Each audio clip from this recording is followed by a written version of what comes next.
Hey, this is Hayden Shaw on LinkedIn. I'm posting a video on how do you attract the kinds of younger generations, the millennial employees, younger millennial employees into, and I'm hearing this topic a lot, and it came up again today in a meeting I was at.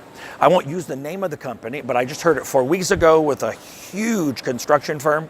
We can't find people, younger generations, for construction. I'm working with a mining company. It's hard for us to find people in mining, and it's hard for us to keep them safe. And I talked about it in my book, Sticking Points, how to get the 4 generations working together.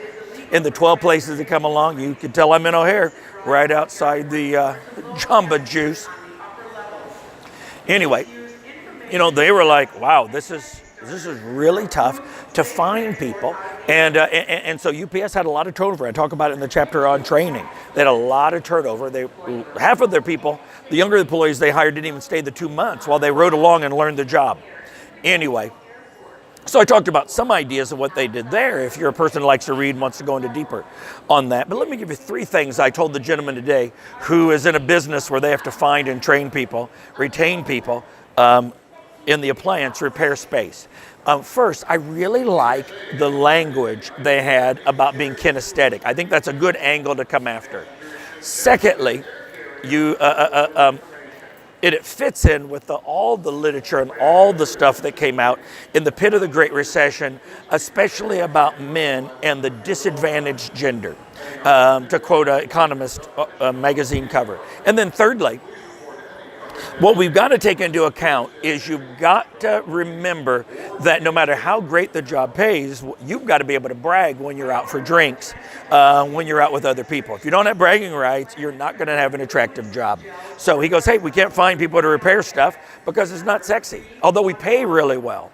And it's a great career. And the United States has been telling people, you got to go to college. You're not going to make money if you go to college. Well, there's a lot of great paying jobs you can have a great middle class lifestyle on, and people aren't interested in them because they don't seem sexy to this newest generation. Well, there is some truth to that. Number one, they had a great word for it I wanted to pass on, and that is kinesthetic. Now, all the research on, visual learners, oral learners, auditory learners, whichever one you want to use, and then kinesthetic learners, that's been disproven so many ways to Sunday. However, the general rule is there are some people who don't really like traditional school or don't want to sit and be a lifelong learner behind a computer, learning new code, learning new softwares, learning new things. They'd much rather get out there and do something with their hands. And many of them have not done well in school, and they've had jobs in manufacturing, jobs in construction, and jobs in appliance repair as outlets for that. Now, they're typically boys, not always, but it's not a sexist thing. It's not even a gender thing. It's just a description thing. And the research about who's at risk in schools.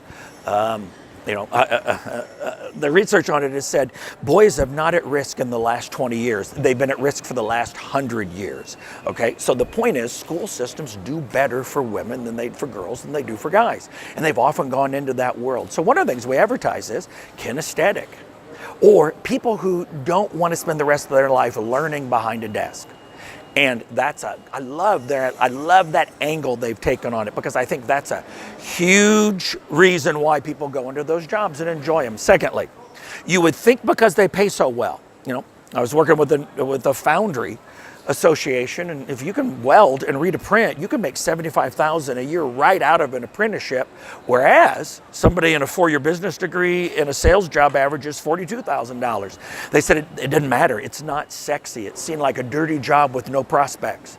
And 70s is a fairly average sales job for peak earning years. And so, well, there's certainly some people out there who are going to make a lot of money in sales. There's also going to be a lot of $60,000, $50,000 a year people all throughout their career. It's a great job, but it doesn't seem sexy.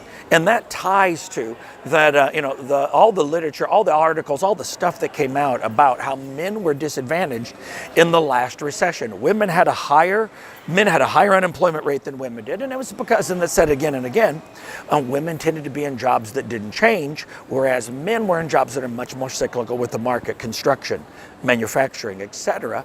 And so the point is, there are those guys who are kinesthetic and who are in the disadvantaged gender, and this is a great time for organizations to say, hey, there's no disadvantage here. And then lastly, that's important because there is a bit of a stigma. Japan faced the same thing. That's what led to lean manufacturing. When when nobody wanted a manufacturing job because it was seen as lower status. And we find the same thing here, as that gentleman pointed out when we chatted at lunch with the meeting we were in. Anyway, I wrote about it in the last chapter of my book. Some guys from a feedlot, cow feedlot, came to a presentation and they went back and they said, we've got to change what the conversations they can have in bars. So, some guys go out for a drink after the day's over and they meet some attractive people they're interested in. And, they're talking about their jobs and things. And the feedlot guys are like, yeah, I work with feedlot. Now, they may have had a lot of science classes. They may have a lot of scientific expertise, but,